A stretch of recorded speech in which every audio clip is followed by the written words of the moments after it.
It really is the ultimate driving track, isn't it? Spa-Francorchamps in Belgium. Welcome viewers, this is round 5 of the official V8 Supercar Championship, brought to you by RaceSpot TV in conjunction with iRacing.com. It's going to be a fantastic race. I've been away the last couple of weeks. Sitting in the chair for me has been Jake Blackall. Jake, first of all, thank you for that. Mate, welcome to the interview. Welcome to the broadcast. More than welcome, Brenton. It's good now to have you back, and we're here for Spa. A good 25 laps here in the V8 Supercar. It's an interesting racetrack. It's very much a different track for the V8s, but it always brings some excitement. Qualifying has begun. We're 3 minutes into it. Only one lap you'll be able to get because of the new qualifying format, so this will just change it up a bit.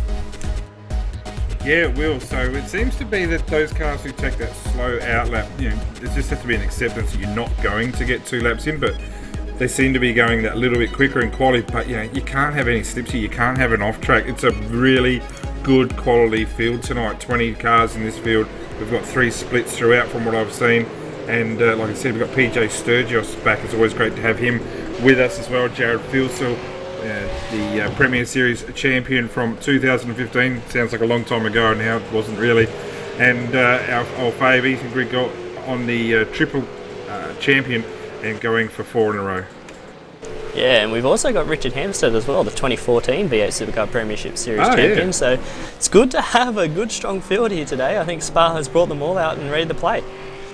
I do apologise to Richard there. I was actually flicking through the cars to see what's happening, but the cars are on their one and only qualifying lap. So, they might get a chance to try and put in an effort for a second lap, but it will not count once that checker flag's out or bets are off.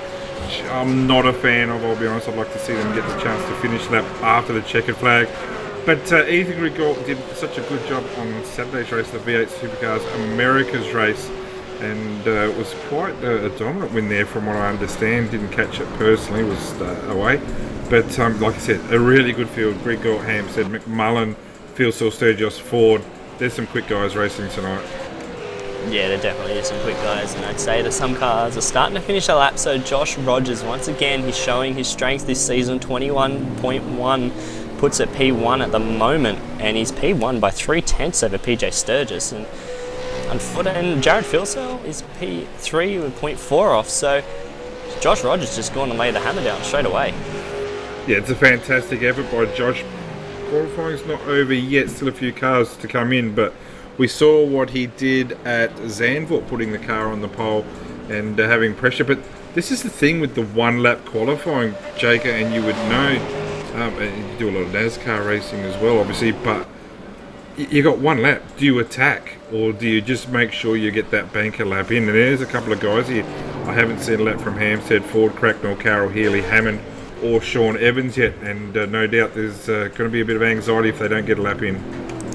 Yeah, well, I'm just watching on board with Hampstead now, and I don't know whether his first lap counted. He has crossed the line, but it didn't count. So he is going on for another lap. I don't think he will have enough time, which he's going to be pushing it, but he might be able to. But yeah, especially the 2 laps we get in NASCAR is a different thing. You can sort of push. Your first lap's always going to be slower. Second lap could be quicker depending on the track. But that's definitely one thing that's different to this. The 1 lap, I don't like it either. I think you need the more time. I'd rather it be open session as well. So it's interesting, but we'll see if any of these other guys, I know Hampstead, Ford, Cracknell, Carroll, Healy, and I think that was just Evans that just did a lap then. So some cars missing out who should be up near the front.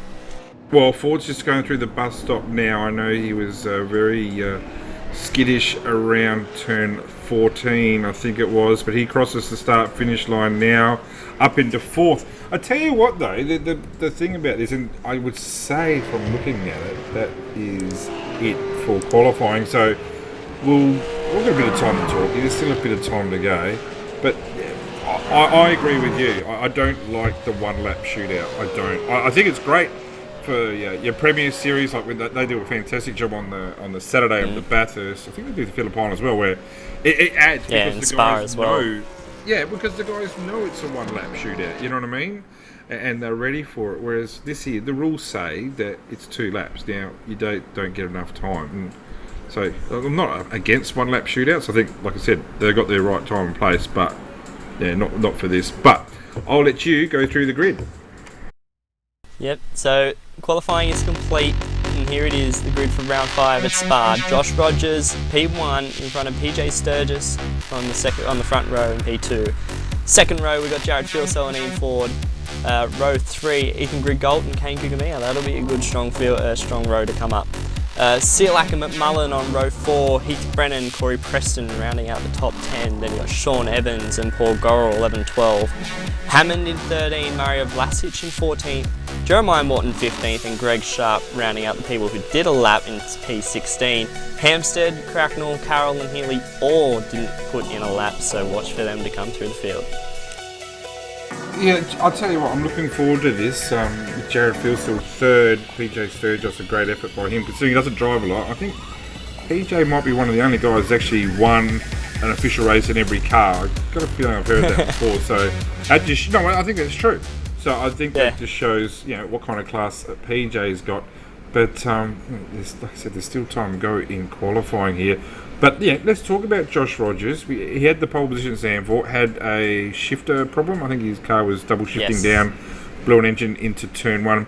To be fair though, he had a fair bit of pressure from Madison down. I think Madison had already passed him, and Ethan Griggolt was already on his hammer. But tell you what, there's a decent old test here though, and this is going to be one of the great races, I reckon. 20 cars on the grid. This field runs extremely deep, and the quality is extremely high. So, looking forward to this. Yeah, as the revs start to build, and here we go. They are away. Green flag. And a really good start by Josh Rogers too, holding that defensive line. There's that Marlon McMullen going around the outside there, so really tight here. PJ's let himself out to drive a little bit forward. 40 and PJ together.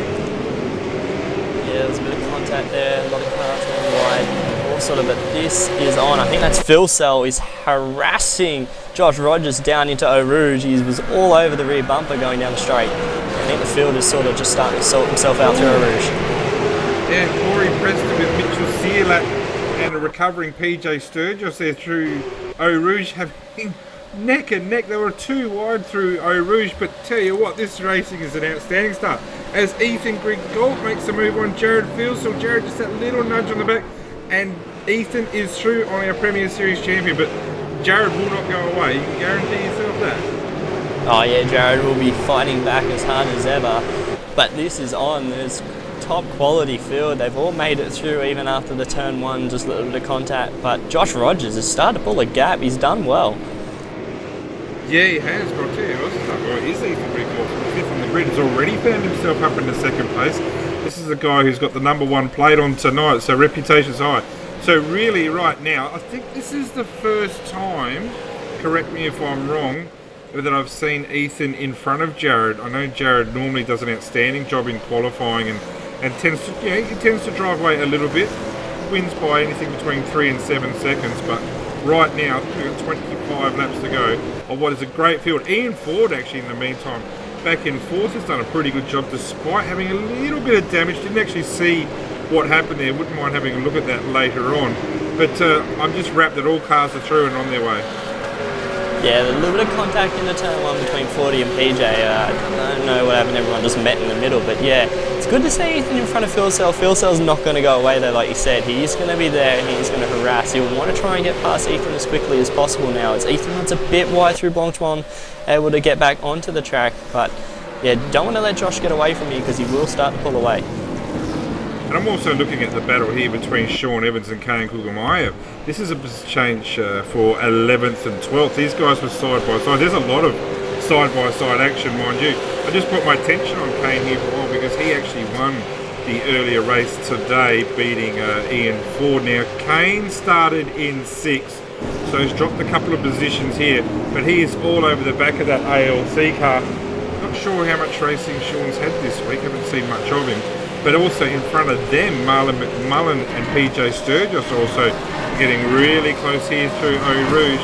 Just got the car loses just that little bit of downforce, but now it's away. And who's that in front? Mitchell Searlack has made a mistake wide there, and that's going to leave himself under attack here from PJ Sturgis and Marlon McMullen having a great draft there in that Red Bull car. Yeah, he's all over it as he's got the position done. Yeah. That was a good move there by Marlon around the outside of PJ Sturgis. So now we can attack Mitchell Selak, who had a little bit of mistake through Eau Rouge, so we'll be able to capitalise on that. But also behind them, Kane Kugamira has got past Sean Evans. Yeah, and just having a look at Marlon's car there, I think that's a really good look at Matthew and Nethercoat skin there, because that's the new livery that Red Bull Racing will be running this year. And it looks like a few dramas back there with Sean. Mick Hammond, I can tell you, Mick Hammond so far to me is the most improved driver in the V8s. I know he does a lot of GT1 racing and he has raced the V8s previously. He's just about to let, not let Richard Hampstead through. Actually, this is a good guy to keep our eyes on here. This is the car number 2, Richard Hampstead. Back in 12th position at the moment. This is Richard didn't actually qualify, did he? No, we missed out on qualifying. So already recovering well. He's got Richard Heath Brennan behind him, Paul Gorell and Jeremiah Morton behind them. So there's a good battle. Keeping our eye on Richard Hampstead as he goes through this field. You'd expect him to make positions as the race goes on. Yeah, you'd expect him to move up the field pretty quickly and just try and get a good job, a good position or gain out of this before the pit stops, because you want to sort of be in a position where you can pit early and have your own strategy instead of just jumping to an alternate strategy because you're stuck in traffic. But up in front, PJ Sturgis and McMullen, they're battling, but that is Hampstead as well. It's just making the move on Hammond into the chicane. Hammond holding the outside line. He's done well as an early pitter. I think that's Paul Gorell behind him. That's Paul Gorell. He's not going to make. He's going to have to two-stop. I'm thinking that must be a penalty of some variety, because that's not a realistic attempt to get there on one tank. As Hampstead does finally get this job done. Yeah, I think he does. I think that is Crackers behind him. I think has spun. Yes, he has. And there was I'm not sure he has. I don't know if Hampstead has got it done. He hasn't. Well, apologise there to Mick Hammond, who's held on to that. Just had such a wonderful drive there out of turn 1 there at the La Source, and he's been able to keep that position. And I think behind them, Mario Vlasic and Mick Cracknell also had an issue. Yeah, they had an issue back there into turn 1, but Hampstead back on the attack, and he has got that done, has he? Yes, he has. He used it and got it done. Well done there. Hammond didn't give up without a fight, though. Well done from Hammond there. No, that's exactly right, and nor should he. And you know what? I don't think Richard would mind that. I don't think he really just wants everyone just to get out of his way. You know? If he gets himself into the top 5, he's earned it, and he's every chance to get in the top 5. But kudos to Mick Hammond for the way he's driving. A bit slippery there at No Name Corner, but it's fantastic driving so far. Didn't see what happened with Mick Cracknell. We're looking up the meantime to the battle up to Jared Filsell up with Ethan Griggold. Look at this, neck and neck, these two. Filsell really putting on the pressure. And at the front there, Josh Rogers hasn't given anything away. His last lap of a 21.2 is an outstanding time. We didn't actually go through the weather. To track temperature's 36 degrees. So considering how it's been most of the week, it's pretty favourable conditions. Yeah, it's pretty good conditions, but as Ethan was very sideways coming through Stavelot, so he's coming up through Blanchemont now. He's got Filsell always all behind him. Pardon me. So maybe he might have a look down into the chicane here. It's just he's not close enough, or is he? He's gonna have a look. That's deep. That's so deep. Room. Yeah, but Ethan's gonna hold the inside for the next part. Jared's gonna get a better drive out here. Yep. He's got it done. He has. So that just let Josh got a little bit of a gap, and that brought 40 as Ethan. Oh, he had nearly had a look down into turn 1. So good job, good driving. And I'm not sure if there was any contact or not there. It certainly looked like a bit of netco. I reckon that's about one of the first times I've actually seen Ethan Griggold get past. But I'll tell you what, he's probably too close here. As he comes up to Eau Rouge, he's probably too close to keep the nose clean. But right now, if he can do it, and he has held on so well, look at the drive you'll get out. And look at the drive that the Maverick car behind him, Ian Ford, will also get. So a two-way battle has now become 3. Yeah, Fordy's going to benefit here from 2-car draft, so he's going to be right on the back of him as well as Ethan. Filsell, good defensive drive there, held that line well, made Ethan think about going around the outside but thought better of it. So this is just liven this battle up, but all this has done is given Josh Rogers a bit of a healthy gap at the moment. Just open that up a little bit now to 2.067 seconds, so if you can keep this going, you may just be able to skip away. Well, I don't know if he's going to be able to skip away, but strategy now is becoming important. I know we were saying off camera that you're thinking lap 11, pit window opens. I'm thinking more lap 12, but the new tyres make a significant difference. And don't be surprised if they all pit pretty much at the same time, because you will get better track position at the end of it. But by saying that, there is advantages on this track in running lighter. So, you could stay out a bit longer in clear traffic, but right now, like I said, Josh Rogers, he was my most improved driver of last season, and this is why, because look what he's doing. He's in front of 3 extremely quick guys. Sure, he's with an unbelievably good team now in TTL, but just being in the team doesn't get the job done. He's driving exceptionally well. Yeah, he's definitely stepped up to the plate as it has been this year. He's definitely showed why he was the most improved last season, and he's just showing it again. He's just going to be one to watch the entire year. But as you were saying with the pit stop strategy, running lighter always helps, but I know for a fact I pitted earlier in one of my races earlier on this week, and I gained at least 10 seconds on some people. So definitely it might be beneficial to pit earlier with everyone else, even in Josh's position at the moment. Yeah, I do think that, yes, it is an advantage to pit early. Just back to Sean Evans and Richard Hampstead back here. This is for 10th and 11 as Hampstead continues his progression through. Thinking how as they go into La Source here, geez, we're only on lap 5, you do know, Jake. It's been all action so far, and fantastic action. Expecting Sean here and Richard Hampstead to continue this battle. Richard's a little bit jumpy there, has to be said. I'm not sure. Yeah, the ping's reasonably high, but that's an iRacing issue that we've discussed many times. But I tell you what, Hampstead's got himself in a great position here to go through. Had to go wide there, and Sean's saying it on air right there. He's a bit hairy, but it's all through. That's done. So a good job there. And Hampstead continues his charge through the field. Next on target will be, like I said, the earliest race winner, Kane Kugamaya, in 9th place. I'm not going to say down in 9th place. He is in 9th place. And doing a pretty good job. PJ Sturgis, Marlon McMullen, Mitchell Searlack, and Corey Preston. We haven't talked about him. This guy's up into 5th place, which is a great job from 10th on the grid in that 6-boost car. So far, Corey loves this track. Always does fairly well at this track. And he's not that far off the pack in front. He's only 3.1 seconds off of Ian Ford in front of him. And that battle continues here. But Jared Filsel just seems to have stretched his legs a little bit on Ethan in the last lap. Yeah, he gained 3/10 the last time by, so just starting to get into his rhythm, start to close in now on the gap in front of Josh Rogers. He didn't gain as much as he would have liked, only a 10th that last lap. So if he can slowly keep doing this, but I know behind they will be catching Corey Preston about 3-4 tenths that last lap was Marlon. So and Mitchell Searlack is, I don't know. I think we've lost Corey. I can't see him anymore. I'm unsure as to where Corey has gone. Yeah, no, I've lost him as well. I have lost him. Where are you, young Corey? Yeah, that would be unfortunate if it has dropped out, and that would be, as a case, maybe internet or service. So that is unfortunate to see that happen to Corey. He was having a good, strong run there in 5th. Yeah, Corey's about to disconnect. So goal is at 34.29 and dropping. So I'm not sure, he might just bob up in the middle of nowhere, but it does not. There he goes. Such a shame for Corey there. He was doing an outstanding job there, but I'll tell you what that does though is releases Mitchell Searlack and crew, and with Marlon McMullen and PJ Sturgis. Yeah, sort of releases everyone now and lets them all catch up to this front 4, because it is now a pack of front 4, because they are now starting to reel in Josh Rogers. They caught Jared Filsell, picked up half a second that lap. The gap is now 1.5.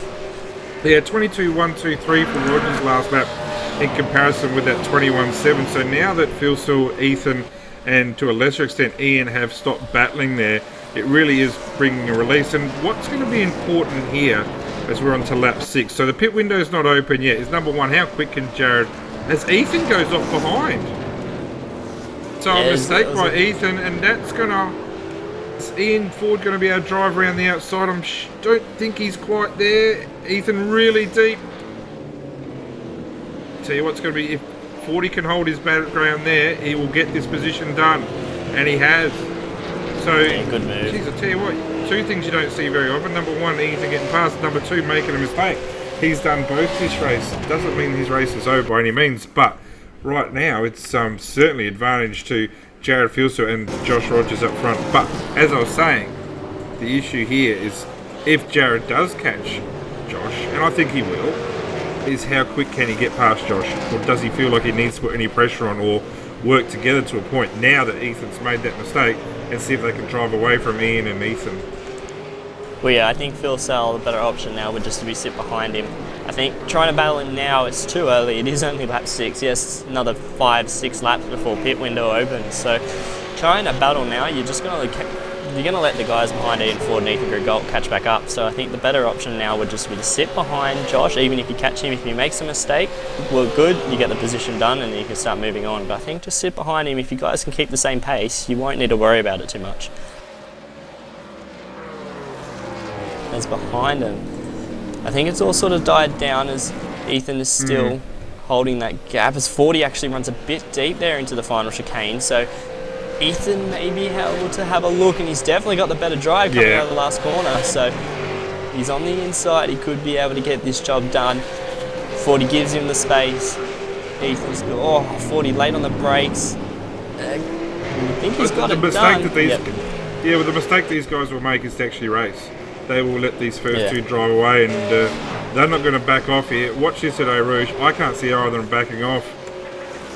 Ethan gets out of it so lightly. And wonder if that puts him in a position to get through here. I don't reckon he's close enough to be in the tow. I'm not sure he's going to be in a position to get this job done as they go down the Kemmel Straight here. So as they come up to turn 7, 8, 9 at Lacombe, I don't reckon he's close enough. No, he's not. Nah, definitely didn't have enough run through Eau Rouge after letting out of that positional gain there. So he's just going to drop him behind as well. You don't want to battle. You're just letting these two in front get away, and that's not what I think both of them either want. But that's the position they're in now, so they're just going to have to fight with it. As behind them, I know Mitchell Seelak, Marlon McMullen and PJ Sturgis, that battle is definitely heating up. Yeah, meanwhile, I was just talking about Ian Ford's last lap time, a 23.5, 1.7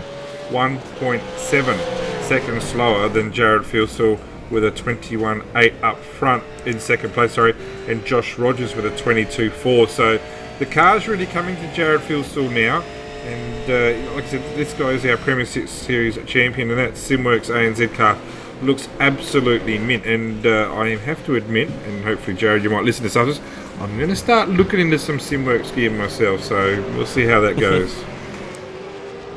Yeah, I'm just going to stick to my old gear as I've got at the moment, so definitely Simworks, good brand to jump on board with, but he is definitely closing in on Josh Rogers now in front, which is very good. So he's picked up about 6/10 that last lap, so another 2 more laps he's going to be on him, but that's going to be where the pit window will be starting to open, so that's just all going to play into either one of their hands. And this battle continues with Ethan Grigalt and Ian Ford. I tell you what, Ethan's going to be forever regretting that little mistake he made. He gets to go so deep under brakes as Ethan, and he doesn't quite get that drive out here, but again he puts himself, and Ian gets a bit of wheel spin on the exit there. He's holding that inside line, so as they enter La Source, the guys behind, to be fair, aren't really making a lot of ground here, but another lap in the 23s for Ian Ford, so another 1.4 second drop there. So not just is Ian hemorrhaging time here, but so is Ethan Grigalt. Yeah, they're both losing a considerable amount of time to the cars in front, and that will not even be able to be picked up on early pit stop, depending on how long these guys run in front. So that's all just going to be what they're going to have to look out for. But Ethan may be close enough to have a look. I don't know whether he will get enough draft, but he's just not close enough to have a look. His main attack, it has been down into the chicane as he has a look, not going to get it done there. So just going to sit him behind for another lap unless he can get another room. I tell you who is getting close though, PJ Sturgis on the back of Marlon McMullen and Mitchell Seelak. This is the positions 5, 6, 7, and we talked about Marlon and his car before. Looks very mint, no doubt. The PJ from the front row of the grid is another TTL car, the sister car of our leader Josh Rogers. So he's got a good car underneath him, and we know the quality of PJ as well. So he's got himself in a position where he can attack now Marlon McMullen. And Mitchell Seelak has done a really good job here, I think. From what I understand earlier this season, Mitch, he'd probably say the same himself, made a couple of mistakes here and there adapting into a new team, but he's driven really, really well tonight up into 5th. Yeah, he's starting to show his strengths now in the team at ANZ, so he's doing well now. He's also behind them. I have noticed that Hampstead is starting to catch Kankakamiya, so that gap is closed. He's got by 1.2 last lap, so watch Hampstead get past Kane and try and get around him. Yeah, so both of the TTL cars are really on the attack of the cars in front of them at the moment, but like I said, I'm really interested in the PJ Sturgis and Marlon McMullen here. This battle's going to keep going, and looks like Kane's actually going to be letting Richard through. I don't reckon that's what his teammates would be wanting too much, but it has to be realistic. I'm not sure what kind of damage Kane's got, but drops that spot to Richard Hampstead, obviously let him through there. But back on board with Ian Ford. Just got a little message from my producer, thank you, and that job is done. So Ethan Griggold through on Ian Ford there, so position change there. These guys are, wow, they've really dropped a bundle of time as they go across the strike now. 6.1 seconds behind, so that really has cost these two a hell of a lot of time. Yeah, that's a lot of time lost, and that's where now you got to start to think, do you short fill it? Like, do you come in that extra lap early, lap 11, as I was saying, could just be able to get it done. You may have to do some fuel saving, but those fresher tyres, you could gain a little bit more, but 6 seconds, that's a massive loss. Yeah, I'd rather they wouldn't be doing that, but Jared Filsall is all over, coming up to the back of our leader here. Just heard that Jeremiah has had apologised to someone, didn't see what that was, maybe gave Mick a bit of a tap there, I'm not sure, but there's a bit of issues there with Jeremiah Morton, but back up to the front there, and Jared is now all over the back of our race leader, Josh Rogers. Yeah, so now it's just, can he get around him and quickly as well? I don't think Josh is going to make this as easy as Kane did for Richard Hampstead. He is going to be fighting tooth and nail for this position up in front, so this is where Phil Sell's going to have to pick his spot, look at where Josh is maybe considerably losing time or where his strengths and weaknesses are on Josh and try and make a move and get it done. Or he just sits behind and waits for that pit stop. But that's where you want to get your pit done early, try and jump him in the pit stop. I have a feeling that Jared's pretty good on fuel normally as well. I don't know about Josh. If I was going to guess, I think he's actually fairly thirsty. That's a guess, it's just from what I've seen in previous races. So Jared might... Yeah, there's two things that could happen here. They're both pretty obvious. I don't really need to say it. Number one, he tries to pass him, or number two, sits behind him, saves a bit of fuel, which, you know, on exit there, didn't look like he was trying to save any fuel there, and tries to make that pit stop a bit quicker. Yeah, that's what he can look for now, because there's a little bit of tense that he can make up in the pit stop as they are now. Would just jump him in front of Josh. That's all he needs to do. We know how good Jared Filsell is. He can defend that P1, so it's just a matter. Josh has definitely stepped up to the plate here, and if he can hold it well, it's going to be all good for the end. Behind him as well, Ethan hasn't dropped 40, so 40's still sticking with him, but now that they've got clean air, they haven't been battling as much, they may be able to get a gain on the leaders, but I think PJ Sturgis has also passed Marlon McMullen, so that puts PJ into P5 at the moment, so P6, sorry. So he is now up behind Mitchell Sealack, and wonder whether he'll be able to apply any pressure to Sealack. His car was definitely quicker at those last stages there behind Marlon.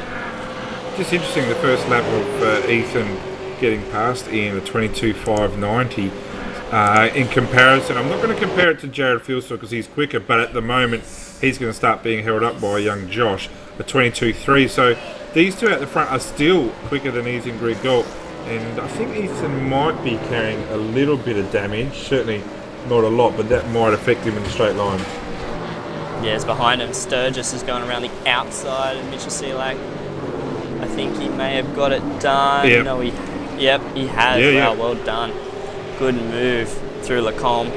So he's got that one done. Move PJ up into P5 in front of Mitchell Sealack.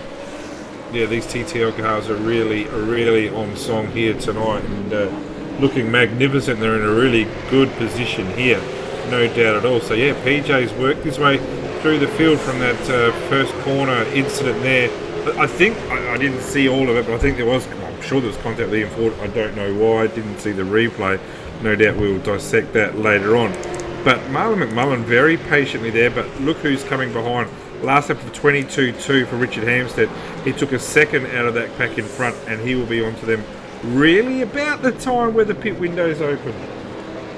Yeah, Hampstead's just doing what he usually does, has the pace, he's just starting to catch his bunch even after not qualifying, putting the lap down in quali. So he'll catch this bunch right as you were saying, just as the pit window opens, but also in front, Mitchell Selak is not letting BJ Sturgis get away with this. He is sitting right behind him and he's going to harass him all the way coming up through Blochmont now.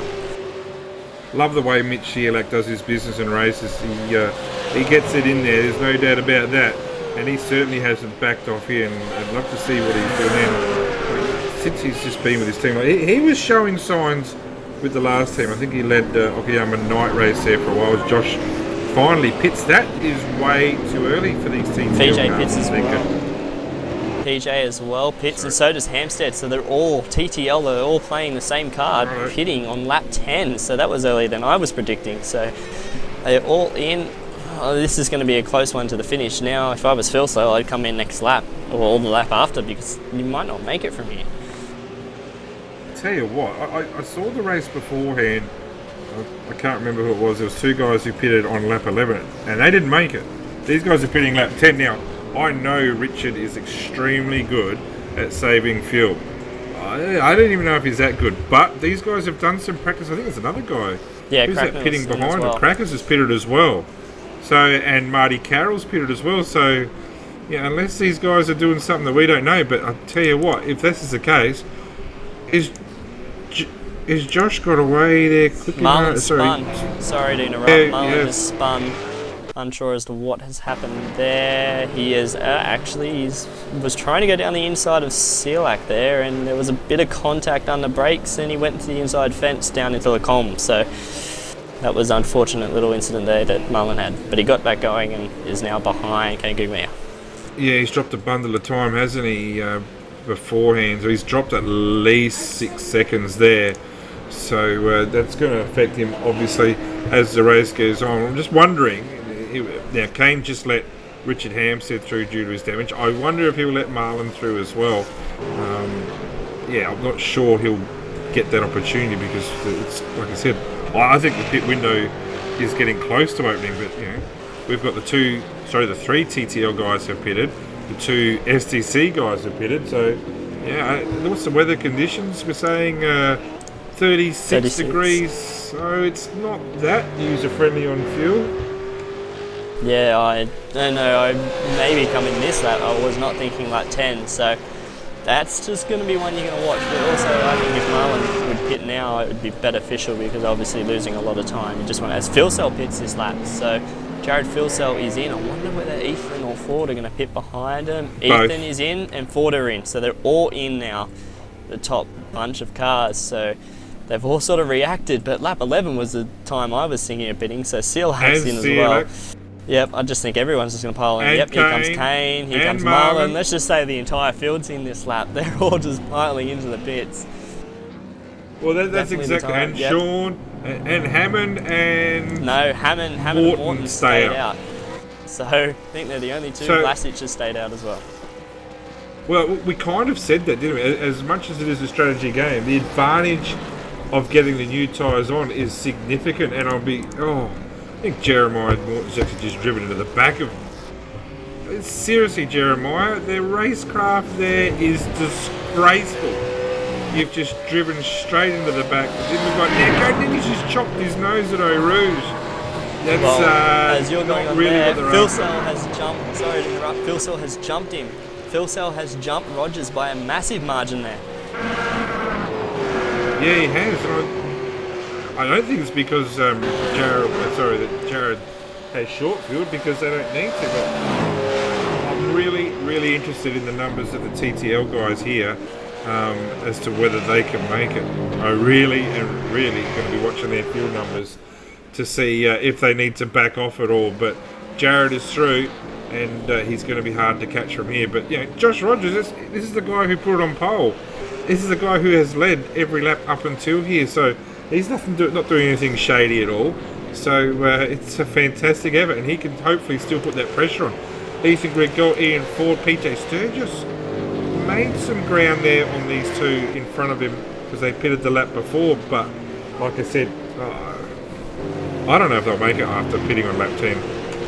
Yeah, that's a risky call, but They all know what they're doing. I wouldn't have pitted then. I would have pitted on lap 11 like everyone else. So, like we said, we just got to see. Hampstead did make some ground as well. So they've all made ground. And I don't know whether it's just going to have enough in the tank. It's really going to be stretching it. Like, I don't think Rogers will be able to get past fuel cell due to the fact that he might not have enough fuel. He may need to save later on in this race.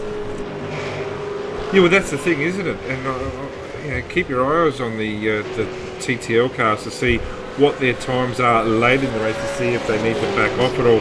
Our leader of the race as such at the moment, after tapping the back of Mick Hammond, is Jeremiah Morton. Not sure whether Jeremiah will stay out. Now, I know, I've been told that the two cars are sponsored by the same mob at Simulate It, but they are not teammates, and they both come into the pits now. Yeah, they are not teammates. One's like a JFF, one's and the other is Angry Birds. So they're the teams that they are in. They may be sponsored, but they are definitely in different teams as the leaders go by them now as they all come in the pits. Yeah, so the first lap here will be their first flyer for these two. Josh Rogers at 21.4 was his first flyer. Would have got some assistance with the draft there. What are these guys back now? Take that away, divide by 3. No, they're about 6.8 seconds up on Ethan Grigelt, but like I said, I can't help but think those TTL cars are going to struggle to get home. So let's see how they go. Yeah, well, Josh Rogers is really looking for the draft there. I wonder whether that's just showing that he's trying to get in the draft. Yes, obviously to catch him, but also just to save a little bit of fuel. The draft, you can just run a little bit off the throttle, and that will just still allow you to keep with Jared fuel cell. So maybe that's a little bit of a ploy there to see whether he's saving fuel. But I know Hampstead and PJ Sturgis don't have any draft, so they'll be the ones to watch if they're going to drop off at the moment. Rogers wide. So Rogers has put it wide, and that's going to take him out of touch there now. So all that, it was only the smallest of smallest errors there by Josh Rogers, and he has driven so well, but at turn 10, Bruxelles there just got too deep, and that understeer just dragged him away and further away and couldn't pull it up. So didn't lose a lot of time, but certainly lost enough time to take him out of the draft now. And I remember Peter Brock used to say that if the guy that you race against, the same lap that he makes a mistake, it's the same lap you should put your fastest lap in. So watch Jared Filsell put his foot down now. Yeah, this is where Jared Filsell needs to really get a go. If he can get a gap now, I think it'll be hard for Rogers to gain. I still don't know about this fuel strategy. It's really one out of the ballpark that I was figuring out. So I don't know. We'll see how it all plays out towards the end. Well, just looking at the Jared and Jared's lap time in comparison with Josh's lap time with the pits, Jared was 2 seconds faster. So that's where that gap is. As we'll go back now to the battling pack behind, and tell you what, there's a few little mix-ups here happening at the moment. We've got Jeremiah Morton with a recovering Mick Cracknell after being punted from an early lap with old mate Mario Vlasic. Mick Hammond recovering quite well after he got tapped a little bit. So these are the guys who pitted the latest, was Mick Hammond and Jeremiah Morton. So good little battle happening here.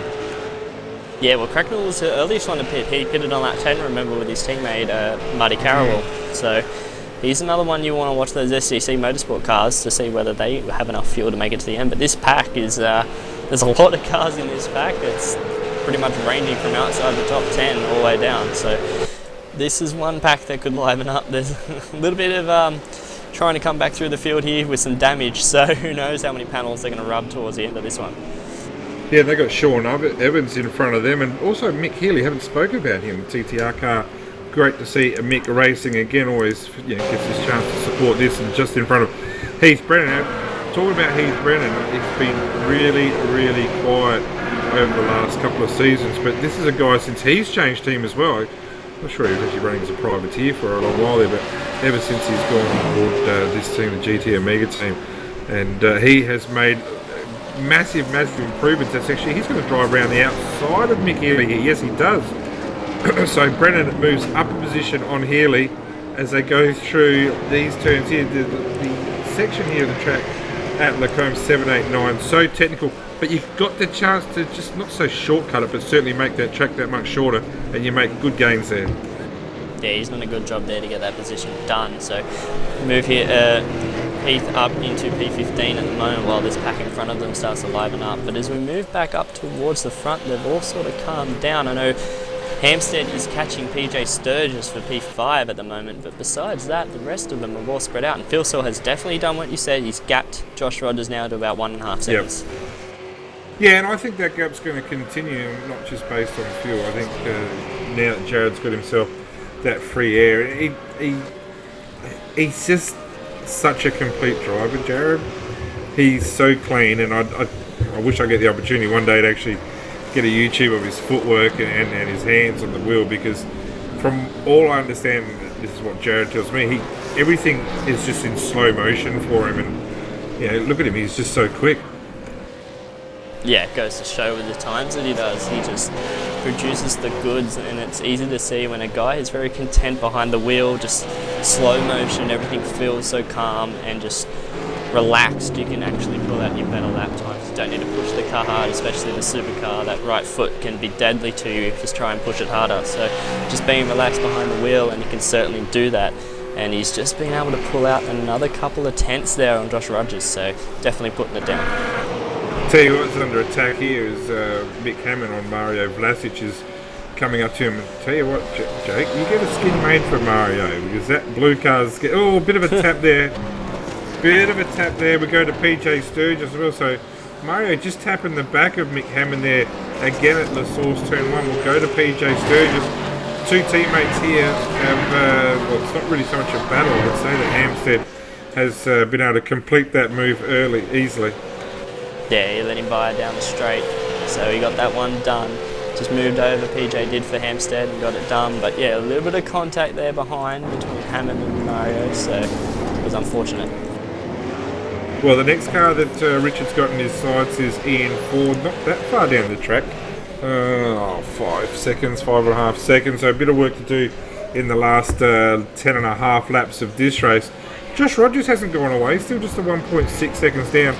Ethan Grigalt, however, is the one who has made slight yet insignificant gains. I'm not trying to be rude. It is not going to be enough to pressure the top two at the end of the race, but certainly has made gains. And Ian Ford hasn't gone away from the back of Ethan Grigalt. Those two battling for those 3 laps where they're losing 1.5, 2 seconds a lap certainly has cost them overall.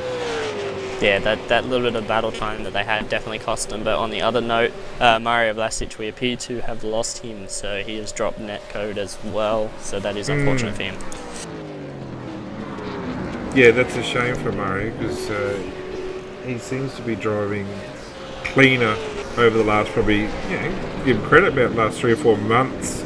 Had issue with Mick Cracknell early stages in this race. Jared Filsell in the meantime crossed the line for lap 15 completion, start of lap 16, 21.8, 22 flat behind him, 21.9 and a 22 flat for Ford as well. Like I said, at what stage do these TTL cars start backing off for fuel? And one thing I did notice there, Jake, I'm not sure if you did, is that 2 of the 3 STC cars pitted on lap 10, Marty and Mick Cracknell.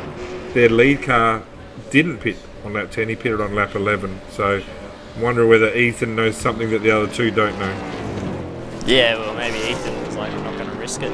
Maybe it was a bit of a risk game, and Ethan just decided not to play the risk card because he doesn't want to lose the positions that he could have, especially when you're fighting for a championship. That's one thing you don't want to do, is just play a stupid move and lose a lot of points that could be gained, and then obviously you lose that drop week that you didn't really need to lose at this point. So he's in a strong position. I definitely think that was just more of a championship card. Maybe just thinking, I don't need to lose a podium here over a 1 lap early to fuel call at Spa. How good is it though that these guys are back racing the official series? Premier Series starts, remind me, April? February? I can't remember. I'm sure. But yeah, keep your eyes open for the V8s online in Premier Series. I'll make an effort to find that out before the end of this race. But a lot of nominations already for the Scops Premier Series.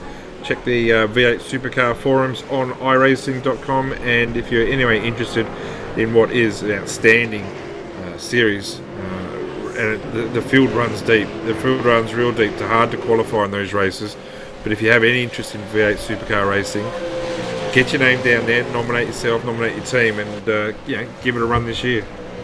Yeah, it's definitely a good one. It is February 14th of February. We have the test day, and then the next one, round 1, is 28th of February. So that's the first round. Get your name down. It's definitely good. Usually about 2 splits, maybe 3 splits this year. Who knows how many with the interest that's already been blowing up about it. There could be 3 splits, and it's definitely a hard field to qualify for.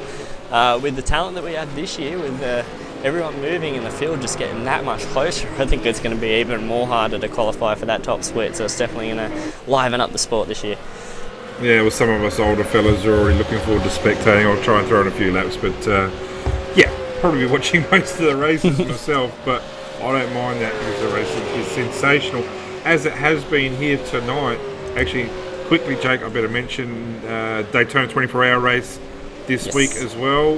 Race Spot TV will be covering that with the NEO as well, so a really, really busy weekend of endurance racing starting at midnight Australia time on Saturday night, the Daytona 24-hour, followed next weekend, or the weekend after, by the Australian Endurance Championship are running their Daytona 24-hour race. So if you're an Aussie and you're in that series and you're doing this week's race as well, there's not a lot of sleep to be had.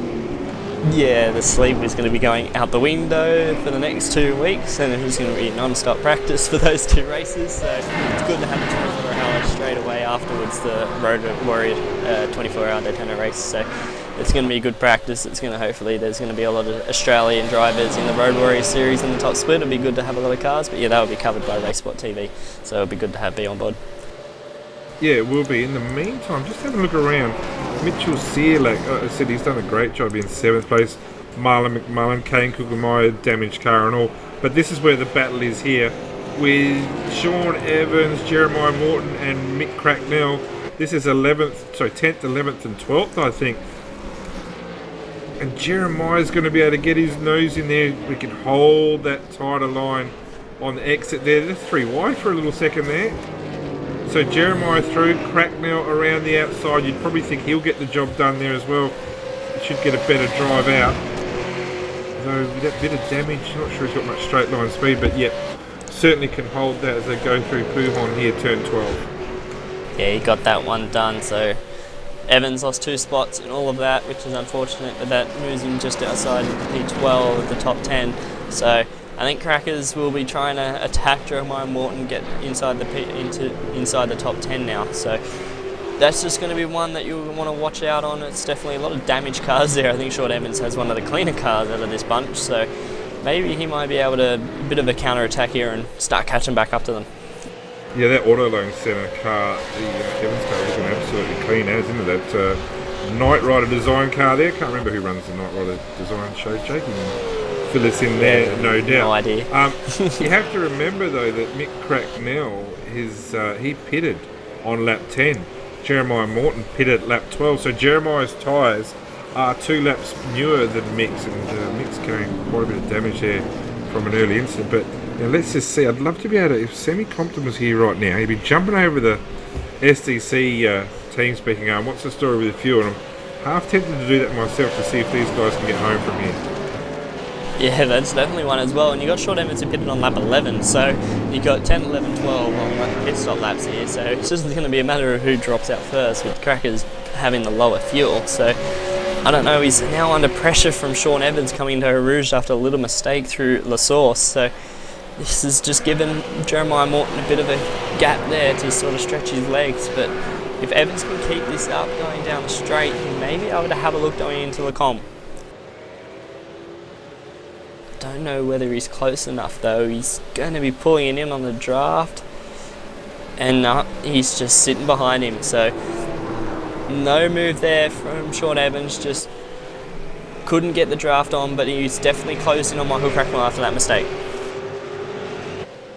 Yeah, Sean, like I said, has got that clean car and pitted on lap 11 as well. So yeah, I don't think Crackers is that user friendly with fuel either. I know Marty Carroll behind him, I think he has actually 2 stops already, pretty sure he has. I think he might have had an issue after his first stop. So, like I said, my eyes are just continuing on these TTL guys to see if, I'm not going to say when, because these guys know more than I do about what they're doing, if they have to back off at all. And if they do have to back off at all, Ethan Grigol and Ian Ford will start making some ground on Josh Rogers, who, by the way, his last lap was a 22.5, which is his slowest lap of the race so far as he goes across the strike now at 22.6. Yep, okay. I reckon he's already starting to back off. I'm pretty confident that he's into fuel saving mode. So Jared will probably drive away with this, 21.9 last lap, 3.4 seconds up. I reckon that will be young Josh will be having some company from Ethan Grigol and Ian Ford probably in the next 6 or 7 laps. Well, the two behind him, Ethan Grigol and Ian Ford, they only gained a tenth that last lap. So actually, Rogers isn't losing that much time by saving some fuel. I don't know how much more he has to save, if any at all. So he's not losing that much ground. So might be able to hold on to that podium P2 at the moment. Yeah, well, and I tell you what, if he does, he deserves it because he took led early laps, kept pressure on Jared, but you know he's dropping a bit of time now, 3.4 seconds off of the lead. So you would think now that gee whiz, the sparks are flying out of Josh's car on my screen there. So I think he's backing out of it. I really do. I might jump on board. I'll let you do a bit of calling, and I'm going to jump on board with Josh and see if he's getting out of this early. Yeah, well, I know actually Hampstead last lap was a 21.9. Yeah. So if they're dropping out, Hampstead isn't dropping at all. Could be running 21.9s, he's still going to be on the pace. So I don't think they will need to be saving. Like you said, we're the ones in the comm box, they're the ones driving, they know what they're doing.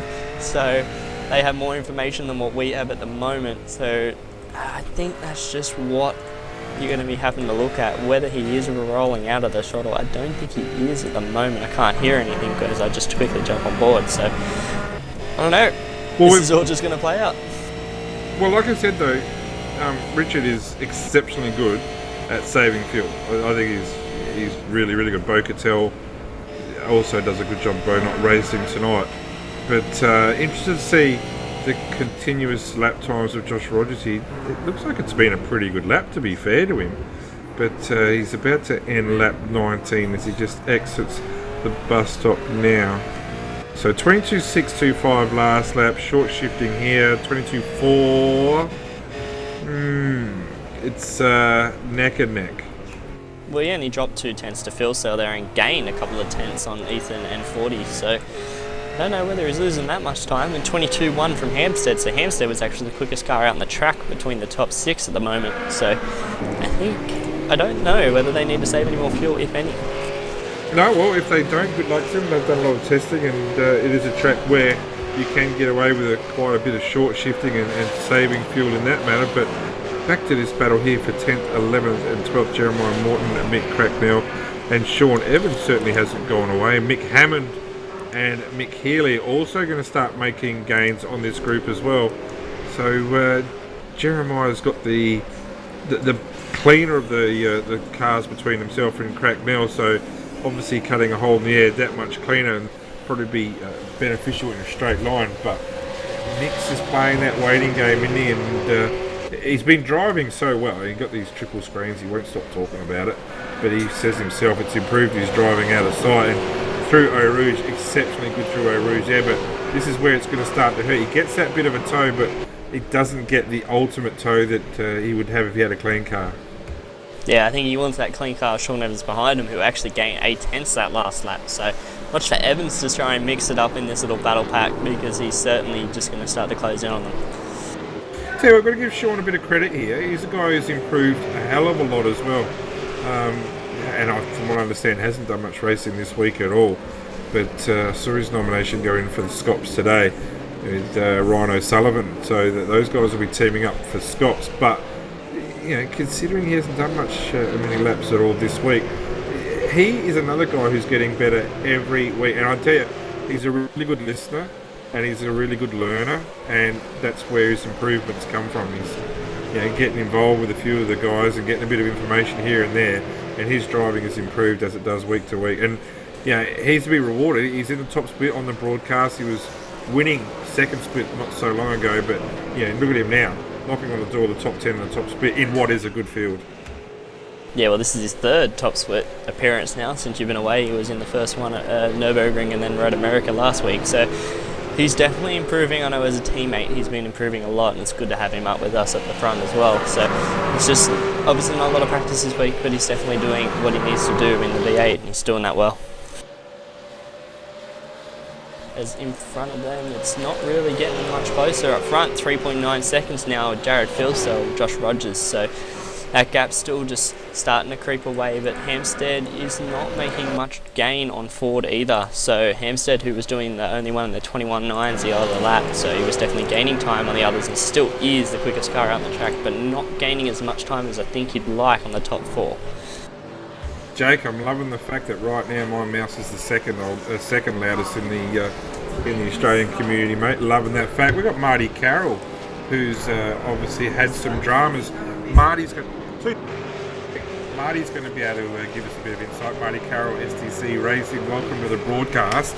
Mate, pitting on lap 10, I know you're out of the race now. Those guys who pitted lap 10, they're going to make it? Well, with being overcast skies and 36-degree temp, it's going to be very borderline. The previous race we ran was clear skies and 41-degree track, and you could make it. So the fuel burn is a little bit higher. So Ethan did pit a lap later.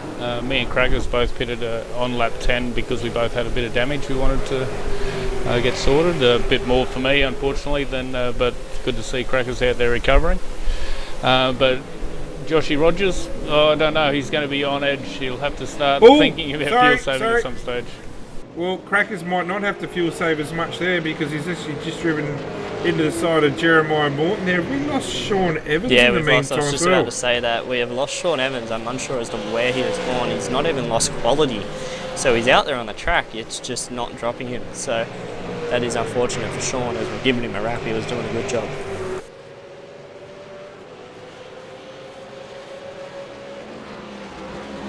So there's just a little bit of contact there between Crackers and Morton, but Crackers definitely behind, so it's partly cloudy as well. Marty, it's not overcast, so don't know whether that actually plays into it again, so he might be able to make it, unsure. Yeah, well, the track was actually getting a lot better once it started rubbering in. So the pace is picking up out there, like the front runners are still pumping out low 22, so it's pretty crazy. Yeah. Pretty crazy pace up front. Well, this battle continues between Cracknell and Jeremiah Morton. In the meantime, they had lightish contact. That STC car's looking pretty beaten up, Marty. So you have to put your hand in the pockets again there. I think that was a lap 1 incident with Mario Vlasic early, I think almost turn 1. Turn 1, lap 3. There's a bit of contact there with Mario. And behind these guys is a really good battle here with, who's that there? Mick Healy and Michael Hammond. Yep. Hammond's been really struggling at the source turn 1. He's going to have big company here. Is Mick Healy. Is he going to drive around the outside? I don't reckon Mick Hammond will back off. I don't think he'll back off at all. Oh, they both didn't want to back off, but someone had to, and Hammond just thought better of it, was going to hit him because of the understeer. So definitely a better decision, but he's going to be under attack. Weber and Alonso through there. He's going to have Heath Brennan now attacking him due to the poor run that Hammond had. So Hammond lost 2 spots there, all through Eau Rouge.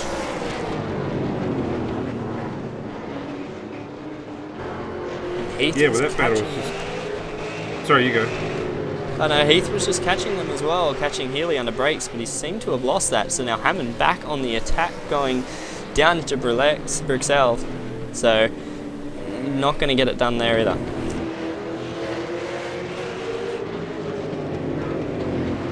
Yeah, well, it's certainly going to be creating a bit of drama here at the end there, Marty, if you think that they're going to be really, really tight. Josh Rogers is 3.7 seconds behind Jared Field, so if anything, he's actually made some slight gains. Your boy Ethan Grigol, him and 40 just battled on for probably 2 or 3 laps too long, and it certainly cost him. I haven't seen too many laps out of Ian this week, to be fair. But Hampstead and Sturgeon, or certainly Hampstead, is just making slight gains. He's just 3 seconds down on that battle now. Well, yeah, and also up in front, Rogers has picked up his pace. He just did a 22.1 compared to the 22.5s and that we were seeing before. So the 22.1, he's just done 2 of those back to back. So he has picked up his pace. I think he is good on fuel and is now trying to charge in on Jared Filzer, who just did 22.1 also.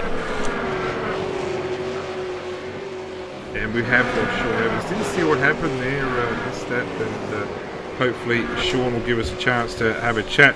Ethan, I don't know why he feels like he needs to drive that defensive down Kemmel Straight there with Ian Ford. Doesn't need to worry about breaking the draft unless Ethan's got fuel issues. I don't think he will. Marty, you would know. Is Ethan pretty good on the fuel? I think he's normally... Actually, don't need to ask you. He is good on the fuel. I know he is. So I don't know why he needs to be thinking of that.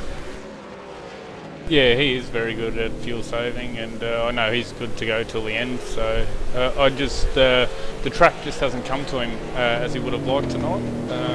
He was complaining in the first stint about the handling of the car.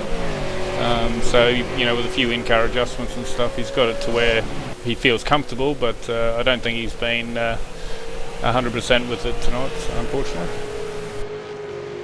Well, this race is winding down. We're on lap 23 of 25, Jared Filsell. Geez, he's driven a great race. He really has a very controlling race. Did what he's had to do. Back with Mick Cracknell in the meantime. He has continued this battle with our little mate. Yeah, he's still there behind Jeremiah Morton, so he's definitely just harassing the back of him at the moment. Wonder whether he'll have enough drive out of no-name corner to get a run down into Coulomb. Definitely making Jeremiah Morton think about the defensive route into there, but just followed him through there. Maybe try and get a run down through Bongchmont and into the final chicane. I think that would be where another good battle attack would be done. Yeah, Still most just definitely. following him. Crackers will just be pressuring him quite a bit. He likes to wear his heart on his sleeve out there, and he's a competitor, and so is Jeremiah. So it'll be a good close out to the race for these two. Yeah, it will be, and back now. We have to remember that Jeremiah's tyres are 2 laps newer than Crackers, and I still think, Marty, I know what you're saying, but I still think that Crackers has got to be looking at his field numbers pretty tightly here. To be fair, though, he's had a pretty good run behind Jeremiah in the draft, so that might certainly save him a bit of grief later on. And also, it doesn't look like the 3 leading TTL cars are backing off a hell of a lot. Although they're just a 23.3 last lap is not on the pace he'd probably be ultimately after. But by saying that, Richard Hampstead 22.4 compared to Ian Ford's 23.2 and Ethan Gregor's 23 flat. So these TTL cars are really, really wound up for this tonight. I think they've done the field numbers correctly as well. I think they've just knuckled down and got the correct strategy. They've done it well, and you can see it from Hampstead. He's not backing down at all, and that definitely shows that they should have enough in the tank. And yes, Rogers is losing a bit of ground at the moment, but also you got to remember the tyres are starting to wear, so they're not going to be running 21.9s for the entire longest of this race. So they've still got the pace to keep up with everyone. And Richard is one of the best number crunchers out there. Yeah, he is. There's no doubt. We said that before. It's not quite lap 25 yet, though. They haven't got the job done just yet, but certainly they haven't backed off to the expectation that I thought they would. But in the meantime, Ian Ford hasn't certainly gone away from the back of Ethan Grigord. He's not in a position to attack, has to be known, and I don't think Richard Hampstead's in a position to attack either. But back to this battle with Morton and Cracknell, certainly position there. Mick Hammond's also just dropped off another position there. I think Brennan's got past in the last couple of laps. Yes, he has. So Heath Brennan, car number 19, got himself up from 13th position. We've only got the 4 retirements, yourself obviously, Marty. Corey had a disconnect. I think Mario hasn't retired. Mario disconnected and come back, lost 3 laps, and Sean Evans didn't see what happened to him, thinking that may have been a disconnect as well. So, Heath got himself on 13th. That's not on the back of retirements, that's on the back of some good driving.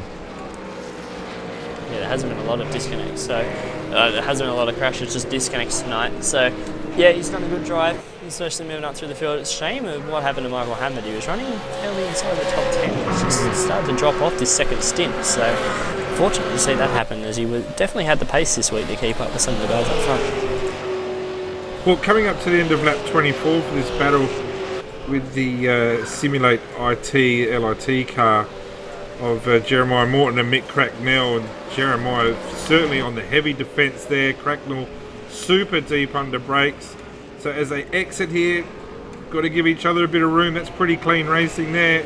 So as they put their foot down, these guys are entering their last lap, albeit 58 seconds off the lead. Jeremiah will have the inside line at La Source. I'm not sure Crackers will be too happy with how he braked there. We lost a bit of time, but look at the drive he's going to get out here.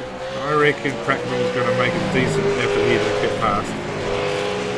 Yeah, well, one thing they don't want to worry about is Michael Healy, who could catch him. He is close enough to maybe just, if these two keep battling enough, he could just start to launch an attack into the last part of his lap. And I don't think either of them want that. So they've got to watch where they're battling, but I think Crackers might have a good run down the back straight. That damage definitely isn't helping him, though, to try and get that draft beneficial of the draft.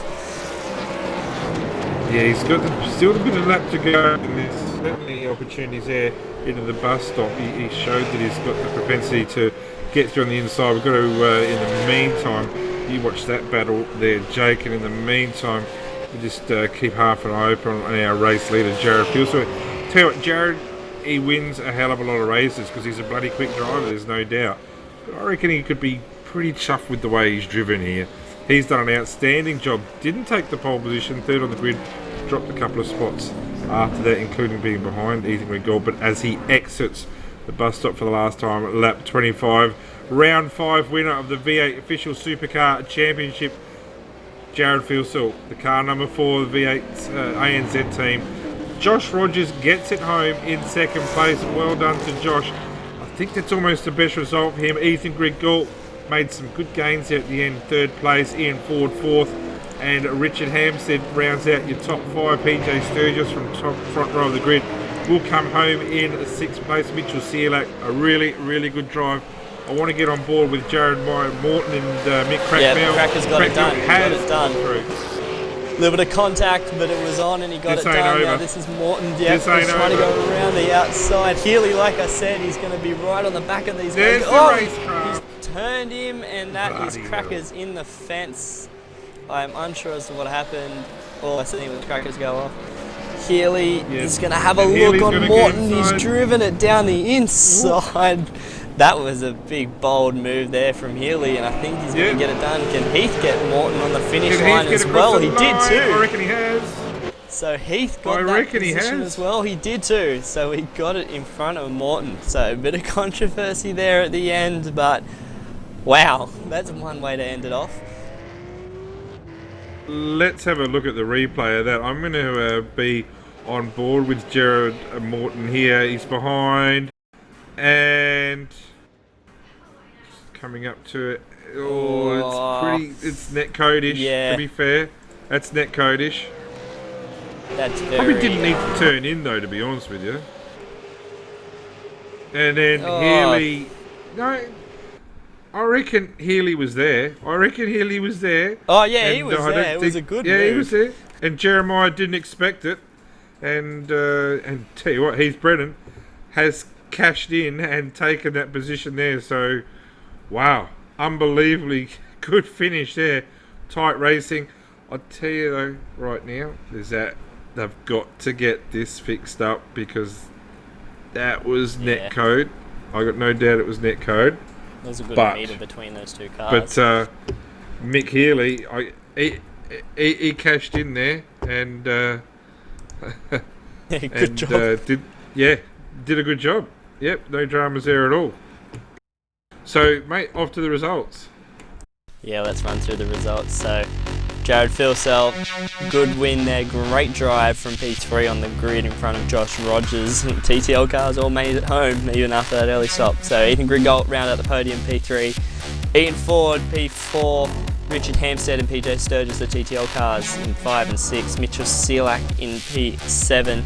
Marlon McMullen 8, Kane Gumia in 9th. Michael Healy after that move down into the last chicane grabs P10. away from Heath Brennan 11, who just got it done on Jeremiah Morton on the front straight.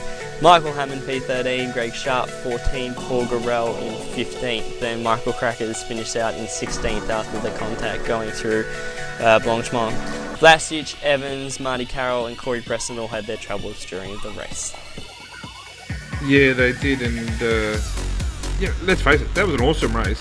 Good quality field. I'm actually taking the time now to look at the incidents on the first turn there in particular, having a look at Kane Kugelmeyer there. He got absolutely lamb-shanked by who was that there? Marlon McMullen there. So yeah, that was unfortunate, but yeah, it's coming to La Source on turn 1, lap 1. It really is. Hang on and see how you go. And also looking at the incident there at the same turn with Ian Ford and PJ Sturgis, you could almost say the same thing. I'll just go back and have a look at that as well. Ethan Grigol, what a start he had, and was upside. And yeah, Ian Ford, that little bit of net code there on PJ Sturgis. Now I say it all the time, the net code is just getting worse with the V8 official Super Series or the Supercar Series. It's not getting any better. So we've got a few guys ready to be interviewed. Ian Ford's lining up there at the moment. Yeah, he did a pretty good job there, Ian Ford, and we'll get him in here. Ian, welcome to round 5's coverage of the V8 Supercar official series here on RaceSpot TV, brought to you by iRacing.com. Mate, just filling in the gaps here. 4th position. Made a good start. Had a bit of issues with PJ Sturgis in the first turn. Looked very netcode-ish to me. And after that, mate, yeah, good solid race and a really good close race with Ethan Grigol. Yeah, man, that pretty much sums up the whole entire race. Yeah, turn 1 was a bit of a mess. Saw Ethan come flying up the inside and make us go 3 wide, and then, you know, I tried hanging it out a little bit wider, thinking that he was going to understeer a bit out wide, and PJ obviously had to turn in eventually, so sorry to him for the contact there. But other than that, it was a great race. Nice to have a good, decent battle and not have to defend quite as crazily as I did last week. So I'm quite stress-free right now. And the Maverick welding car definitely came alive in qualifying and got us P4, I think it was. And you know, if it might have been a different story without the damage at the start, which damaged the steering. But other than that, it was a good race. Yeah, it looked like a pretty good race, and like I said, Ethan uncharacteristically made that mistake, but you were certainly able to cash in on that. Your next 3 laps, though, were fairly defining for the race, dropping 1.7, 1.7, 1.9. You know, that's with that battle with Ian, that certainly was able to stretch those leaders out in front. Yeah, I got in front of him when he made a mistake, and I don't know, I must have had a decent amount of front end damage, and I just wasn't pulling the revs down the straight, so that's where they started getting away from us, and then I just let Ethan back in front, you know, have the faster car in front, and tried making it so we got back up there and not fighting too much, and in the end I just had to take the fight to Ethan, and yeah, good to see him get the podium, but next time it should be mine. And off to Bathurst next week, mate, obviously a favourite. Got to give a shout out to the SDRT, the Sudden Death Racing team. They've got their round 1 of the endurance series that they run so very well on Friday nights. 110 laps there, mate. No doubt, as a defending champion, looking forward to that. Yeah, certainly. The more laps around Bathurst, the merrier. It's just one of those places that drivers just absolutely enjoy. Like you got high speed corners, low speed corners. Just throw the car over the hills.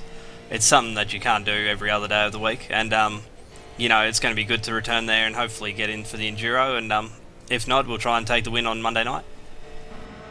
Well, mate, good job tonight, 4th place, and like I said, kept it relatively clean after that turn 1 incident, and yeah, good luck at Bathurst next week.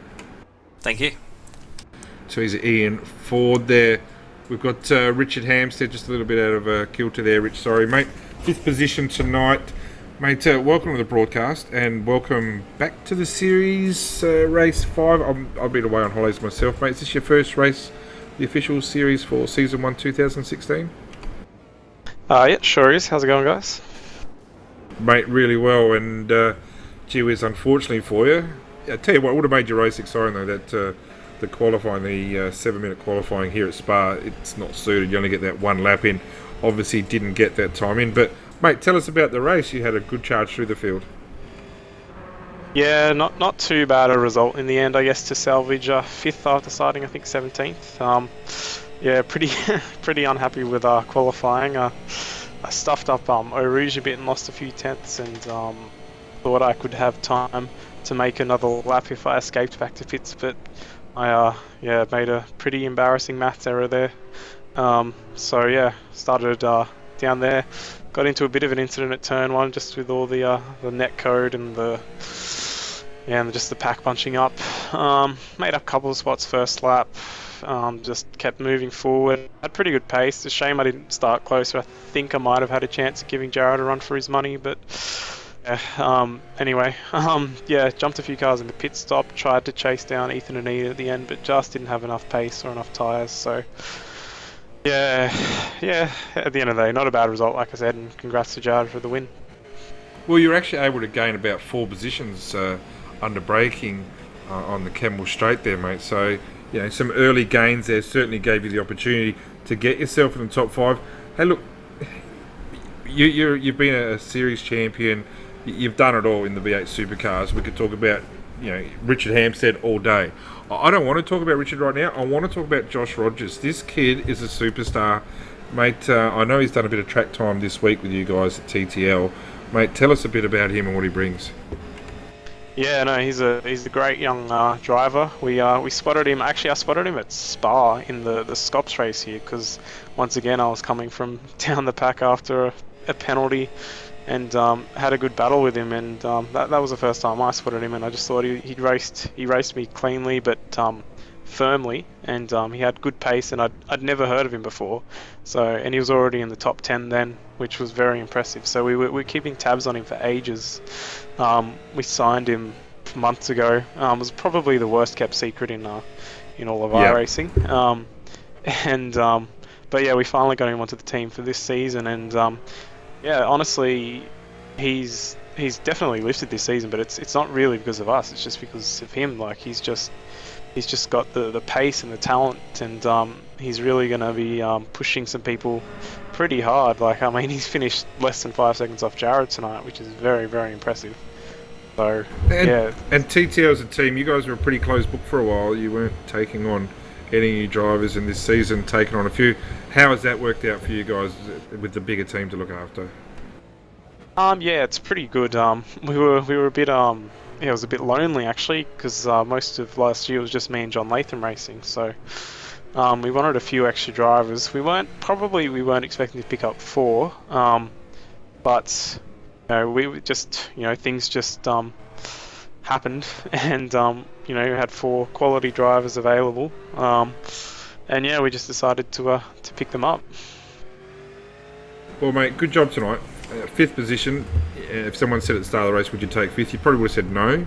But from 17th on the grid, I reckon that was a bloody good effort. And, mate, congratulations for that. Now, Bathurst next week. Are we expecting to see you there? Yeah, I would probably say I will be at this stage. Hopefully. Love Bathurst, obviously. So definitely hoping to race. Well, mate, good job tonight, and like I said, good luck next week, mate, and thanks for coming on board.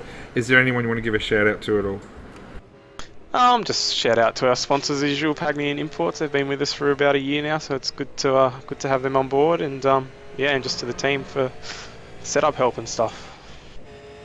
Well, good on and you, also Rich, you guys for the broadcast. That's all good. Well, Richard Hampstead, 5th place tonight. A good job by himself there. We're going to get here in 3rd position tonight, the car number 1, Ethan Grigol. Ethan, welcome to round 5 of the official V8 Supercar iRacing.com broadcast. 5th on the grid. Found yourself in the 2nd really quick, mate. Good start. Tell us all about it. Yeah, I kind of botched qualifying, took it far too easily around here. It's pretty much like a one-lap shootout, because and one off track here and you're gone, and you know how easy it is to get off tracks here. So I got off to a much better start than I was expecting, and ended up getting ahead of Phil Cell. I tried to hold him off a bit, but at the moment I lack something called racecraft, because I'm not around cars enough, so need to work on that a bit. Yeah, maybe it's the racecraft into the bus stop. You have a look at the replay and judge yourself there. But it was probably after that move where you made that mistake, and Ian Ford was able to sneak by you there, and you guys hemorrhaged, probably 5.5. Well, actually, it was 5.5, 6 seconds in the conceding laps after that. So, but overall, though, mate, it's warming yourself to the championship. You're getting there slowly but surely this season. Yeah, that's all it takes. Getting a bit worried with Phil Sell winning nearly every race here and taking home max points. So I have to put the head down and try and take my pace up to the next notch. Well, next week Bathurst, mate. We know how well you run there. It's a fairly long race, 33 laps off the top of my head. So, what are your expectations next week? Bathurst is an absolutely crazy track. 1 lap in judgment, and you're in the wall, and 33 laps. V8's have been running for a very long time this season, so kind of over the long races, but I'll make do. Should be good. Well, mate, good job tonight, 3rd place, and I think you should be happy with that. Josh Rogers, we'll talk to him shortly on the pole, did a great job. So, the championship's nowhere near over. They're only 5 rounds in of 12, so still a lot of racing to go in front of you. Yeah, exactly. I'm definitely looking forward to the rest of the season. Got a lot of good tracks on the calendar, so it should be great. You should be looking forward to it. Ethan Grigalt, thanks for your time tonight. 3rd position. We're going to get young Josh Rogers in here. Josh, mate, congratulations. Mate, pole position, 2nd place. I'm thinking to myself now, is that your highest finish in an official race? I haven't caught the last couple of races being away, but 2nd place, is that your best finish? Yeah, I believe it is, actually. I think last week was 3rd, and that was my highest, so definitely making up for those few blown engines and the few DNFs a few weeks ago. Yeah, well, pole position at Zandvoort, and like you said, popped an engine early behind Madison down. 3rd position last week, 2nd position this week, Bathurst next week. What should we look forward to? Hopefully not some crashing. Pace at Bathurst hasn't generally been too bad, but for me, consistency there has been something I need to watch out for, so that's definitely what most of my practice is going to be next week, just making sure I can do lap after lap without banging off the walls like a pinball. But definitely looking forward to Bathurst. It's definitely a great track, you can't knock it, but hopefully my consistency is okay by the time next Monday comes around. Well, Josh, not so long ago, a guy called Ethan Grigalt last January, February, just started iRacing, so not even 12 months ago, burst on the scene. Since then's won 3 championship, just came out of nowhere. SCC picked him up. TTL have picked Josh Rogers up. How long have you been doing iRacing for? I think October 2014. Haven't really been in the serious stuff since probably started Series V8s about August last year, so yeah, maybe year, 6-8 months kind of thing, but definitely with TTL's support it should be really exciting. Yeah, mate, and a good strong team. And I was talking to Richard before about you, mate, and mate, I said last season that you were the most improved driver of last season. I stick by that, and mate, pole position again tonight in what was an unbelievably good quality field. You should be wrapped with that.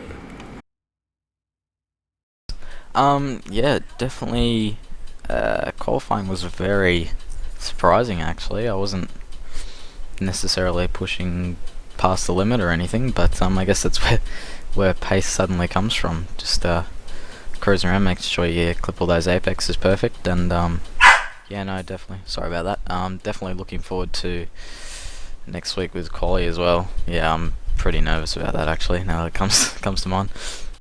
Well, mate, good job tonight, pole position. I'll let you and Fido and the clicking fan go there in the background, mate, and look forward to seeing what yourself and the TTL team can produce next week. Yeah, thanks for having me, guys. Too easy. Josh Rogers there, 2nd place tonight from pole position. That TTL car is getting quicker. Talk about getting... no, you're not getting quicker. He's always fast. Jared Filsell, round 5 winner. Notch up another one for the ANZ team. Jared, welcome to broadcast.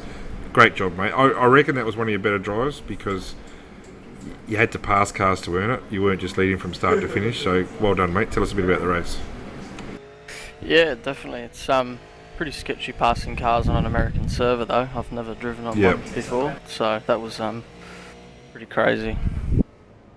Oh, it's actually crap. You can be honest about it. The net code's insane. But mate, the racing itself for yourself, mate.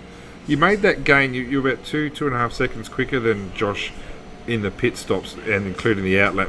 Is that something you work on? Is your outlap on the cold tyres?